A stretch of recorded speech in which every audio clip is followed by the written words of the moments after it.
Okay, today we're going to talk about section 5.4, the first and second derivatives. So we're familiar with the first derivatives. They're basically trying to find where it plateaus actually. But it's always good by example. So we have a function that is f of x equals x cubed minus 3x plus 4, which looks like this. If you use your graphing calculator, it will look like something like that. Okay? Now, let's take the derivatives. And when we take the derivative, we're actually trying to find the slope function. So the derivative of x cubed is 3x squared. Derivative of 3x is just minus 3. Okay? So that's the slope function, the derivative function. What happens when I make it equal to 0? Okay, now, when we make a slope equal 0, then we know we're trying to find what? We're trying to find a horizontal, where it is horizontal at a particular point. In other words, I call it plateaus. We're trying to find where the slope is 0. In this function here, there's one over here. What I do is I draw a dot and a line through it, which means it's horizontal at that point. And I also draw a dot here with the line going through it, which means it's also horizontal there. All right, so if I make this function equal 0, I'm trying to find, what's the word, plateaus. And everybody knows what a plateau is. If you go to the prairies, there's a lot of plateaus there. Why? Because the land is very horizontal, it's very flat. So I call it plateaus. If we try to solve for this, we factor out the 3, there'll be x squared minus 1 equals 0. And if I divide 3 on both sides, you can just basically drop that. And now this has to equal 0, so x squared minus 1 equals 0. Or you can do x minus 1, x plus 1 equals 0. Therefore, x equals plus minus 1. You can also do it this way if you wish. Move the 1 to the other side, which is 1. And when you take the square root of 1, it's still plus minus 1. So it's the same answer. So what it's saying is it plateaus at minus 1 and it plateaus at 1. Okay? So, now I cheat a little bit because I look at the graph here, right? So, if we did not know this shape of this graph, and we probably don't need to have the graph, but I'm just using it by example, we can determine how it looks like.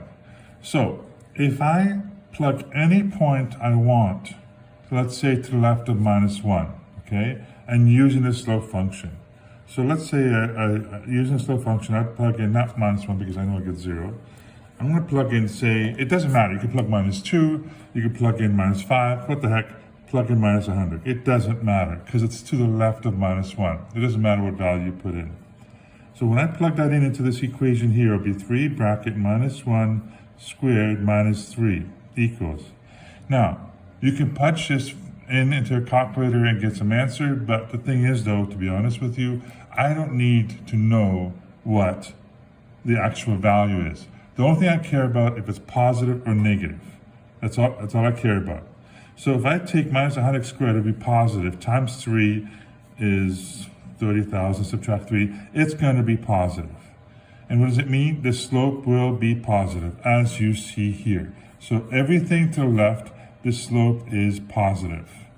Okay, just draw a straight line, and you can see the slope is positive. As a matter of fact, the further you go to the left, the steeper it gets. Right? And now I'm going to do the same thing. I'm going to pick a point in between here, between minus 1 and 1. It doesn't matter which one. Don't pick minus 1 and 1 because you know you're going to get 0. So pick, what the heck, 0. Let's pick 0. So f prime of 0 is 3 bracket 0 squared minus 3. Well, this is all gone, it's 0. Minus 3, well, okay, we know the value is 3, but it is negative. So therefore, the slope has to be negative. And it's true, because from here to here, the slope is negative, right? And then finally, I'm going to pick a value to the right of it. So f prime of 100 doesn't matter. Like I said, you can pick 2, you can pick 5, pick 100, who cares? It doesn't matter, it's to the right of it. So 3 bracket 100 squared minus 3. Again, you can easily see it's positive again. It goes like this, that's a positive slope. And obviously here you can see it is a positive slope. Okay, so now I'm going to ask you, what are the intervals intervals of increase and decrease. Okay, oops. Okay, what are the intervals of increase and decrease? And what I use the up arrow for increase and I use a down arrow for decrease. So where is it increasing?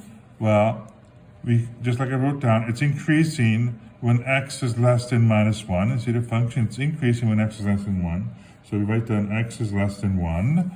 And it's also increasing when x is greater than 1. You can see right here, x is greater than 1. Okay? When is it decreasing? Well, it's between these two, -1 and 1. How to write that down? It's -1 less than x less than 1. Now, some students get confused about these inequalities. Just do this. Cover this up. What do you see? X is less than 1. Okay? And then cover this up. You see x is greater than -1. So that should help you to figure out, which way. Because some people do this and it's wrong. Okay? So, where does it increase? It increases between here. Now, and the textbook does a weird thing, and I'm a little surprised because the previous textbook has an indentation a little bit different.